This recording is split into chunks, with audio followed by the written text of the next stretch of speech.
आज की वीडियो में क्या क्या है आप सबसे पहले यह मुलाहिजा कीजिए। दौड़ के मुकाबलों में फिनिश लाइन से चंद फुट के फासले पर, लिहाजा मैं रोज इसे देखकर डिप्रेस फील करूंगा और मैं इसके लिए तैयार नहीं हूं। मैं रोज फ्री कॉन्शियस के साथ उठना और मुतमईन दिल के साथ सोना चाहता हूं। आप यकीन करें, मेडल्स और ट्रॉफियां लेने वालों के नाम नए मेडल्स और नई ट्रॉफियां लेने वालों के नामों में दब कर रह जाते हैं। मैं हूं जावेद चौधरी और आप देख रहे हैं माइंड चेंजर। एक साल में हमारे साथ 12 लाख से ज्यादा लोग जुड़ चुके हैं।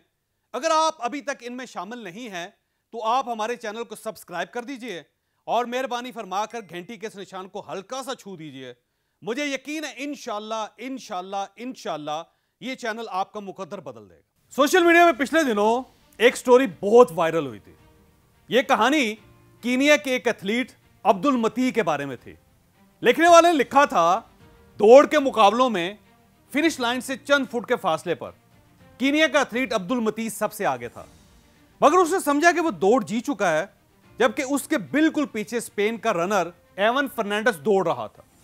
उसने जब देखा कि मतीह गलतफहमी की बुनियाद पर रुक गया है तो उसने उसे आवाज दी, दौड़ो, अभी फिनिश लाइन क्रॉस नहीं हुई। मतीह स्पेनिश लैंग्वेज नहीं समझता था, इसलिए उसे बिल्कुल समझ ना आई। यह बेहतरीन मौका था कि फर्नांडिस इससे आगे निकलकर दौड़ जीत लेता, मगर उसने अजीब फैसला किया। उसने अब्दुल मतीह को धक्का देकर फिनिश लाइन से पार करवा दिया। तमाशे इस स्पोर्ट्समैन स्पिरिट पर दंग रह गए। फर्नांडिस हारने के बाद भी हीरो बन चुका था। एक सहाफी ने फर्नांडिस से पूछा, तुमने ये क्यों किया? फर्नांडिस ने जवाब दिया, मेरा ख्वाब है हम एक ऐसा माशरा कायम करें जहां कोई दूसरे को इसलिए धक्का दे ताकि वह जीत सके। सहाफी ने फिर पूछा, मगर तुमने कीनिया के एथलीट को क्यों जीतने दिया?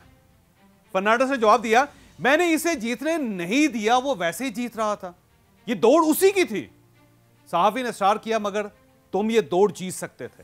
फर्नांडिस ने उसकी तरफ देखा और कहा, उस जीत का क्या फायदा होता, उस मेडल की क्या इज्जत होती, मेरी मां मेरे बारे में क्या सोचती। ये कहानी कैसी थी और आपको ये सुनकर कैसा लगा? आप मुझे अभी ना बताइएगा, मैं आपको एक और कहानी सुनाता हूं। एक गोल्फर था रॉबन गोंसाल्विस। इसने चैंपियनशिप का आखिरी राउंड खेला, आखिरी शॉट लगाई, बॉल होल में गई और वो कामयाब हो गया।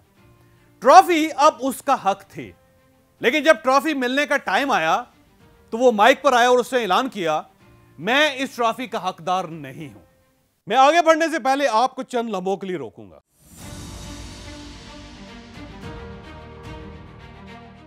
आपने नूर मुकद्दम केस सुना और पढ़ा होगा। इस केस में एक अरबपति खानदान के लड़के जाहिर जाफर ने अपनी गर्लफ्रेंड को कत्ल करके उसका सर उतार दिया और इसके बाद यह लड़का और इसका खानदान कहां है? ये जेल में है और तमाम रिश्तेदार और दोस्त मुंह छुपाते फिर रहे हैं। मैंने अपने कानों से जाहिर जाफर की वालदा को यह कहते हुए सुना था, हमने अगर अपने बेटे की सही परवरिश की होती तो हमें आज यह दिन ना देखना पड़ता। बच्चों की परवरिश यह वालिदैन की जिंदगी का सबसे बड़ा टास्क होता है और हम 25 सितंबर को लाहौर में इस पर सेशन कर रहे हैं।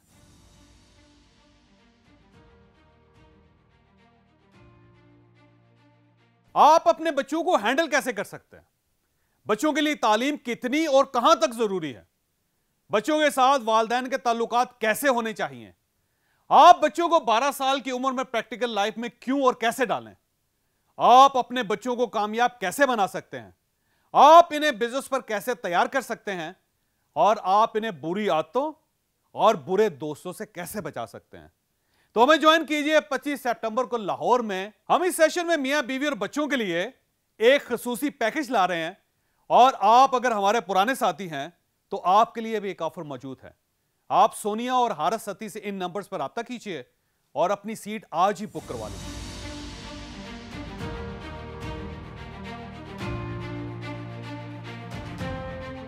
अब अपनी स्टोरी की तरफ वापस आते हैं। मैंने आखिरी शॉट लगाते वक्त चीटिंग की थी।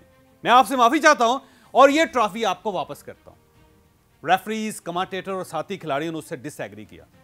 सबका कहना था, हमने खुद गौर से शॉट चेक की थी, तुमने बिल्कुल ठीक शॉट लगाई थी, इसमें कोई खराबी नहीं थी। लेकिन रॉबन का कहना था, मैंने बड़ी महारत से गलत शॉट लगाई थी, ऐसे शानदार तरीके से चीटिंग की थी कि आप में से कोई मुझे पकड़ नहीं सका। मगर मैं जानता हूं मैंने फेयर प्ले नहीं किया था। सदर ने भी उससे डिसएग्री किया और कहा हम जानते हैं तुम इस ट्रॉफी के हकदार हो, तुम ये ट्रॉफी लो और जाओ। वो मुस्कुराया और बोला मैं ये ट्रॉफी ले जा सकता हूं, लेकिन बाकी जिंदगी में जब भी इसे देखूंगा तो मेरा जमीर मलामत करेगा और मेरा दिल ये कहेगा रॉबिन तुमने ये ट्रॉफी चीटिंग करके हासिल की थी, लिहाजा मैं रोज इसे देखकर डिप्रेस फील करूंगा और मैं इसके लिए तैयार नहीं हूं। मैं रोज फ्री कॉन्शियस के साथ उठना और मुतमईन दिल के साथ सोना चाहता हूं। आपने ये दोनों कहानियां सुनी, अब आप मॉरल लेसन की तरफ आइए। हम जिंदगी में चीटिंग करके जी सकते हैं, हम दुनिया में कुछ भी हासिल कर सकते हैं, लेकिन आप यकीन करें कि वो कामयाबी हमें रोज बताएगी कि तुमने गलत किया, तुमने चीटिंग की, तुमने कामयाबी चुराई थी, और ये आवाजें हमें मरने तक चैन से नहीं बैठने देंगी। ये हमें रोज अंदर ही अंदर काटती रहेंगी, यहां तक कि हम अंदर और बाहर दोनों जगहों से बीमार हो जाएंगे। लिहाजा अगर दुनिया में किसी शख्स को पता ना भी चले तो भी चीटिंग ना करें, जिंदगी में सुखी रहेंगे। और दूसरा, दुनिया में हर 2 साल बाद वर्ल्ड एथलेटिक चैंपियनशिप और हर 4 साल बाद ओलंपिक्स होते हैं, और दुनिया में हर साल 700 गोल्फ टूर्नामेंट्स भी होते हैं, और खिलाड़ी हर साल ट्रॉफियां और मेडल्स भी लेते हैं, लेकिन जीते हुए मेडल्स या ट्रॉफियां छोड़ने वाले खिलाड़ी सिर्फ 2 ही हैं। एक दूसरे को सुनाने वाली कहानी सिर्फ रॉबिन गोंसवेल्स और अब्दुल मती की है। लिहाजा आप जब अपने जमीर की आवाज पर अपनी कामयाबी को लात मारते हैं तो यकीन करें अल्लाह ताला आपको 2 अजीम तोहफे देता है। एक इत्मीनान, यानी आप अंदर और बाहर से मुतमईन होते हैं, और दूसरा अल्लाह ताला आपको रॉबिन और अब्दुल मती की तरह कहानी बना देता है। आप ट्रॉफी और मेडल से बहुत ऊपर चले जाते हैं। आप यकीन करें मेडल्स और ट्रॉफियां लेने वालों के नाम नए मेडल्स और नई ट्रॉफियां लेने वालों के नामों में दब कर रह जाते हैं, लेकिन अपने जमीर की आवाज पर मेडल्स और ट्रॉफियां ना लेने वालों के नाम हमेशा याद रखे जाते हैं, और दूसरों को यह नाम बताए और सुनाए भी जाते हैं। तो प्लीज प्लीज चीटिंग के जरिए कामयाबी हासिल ना करें।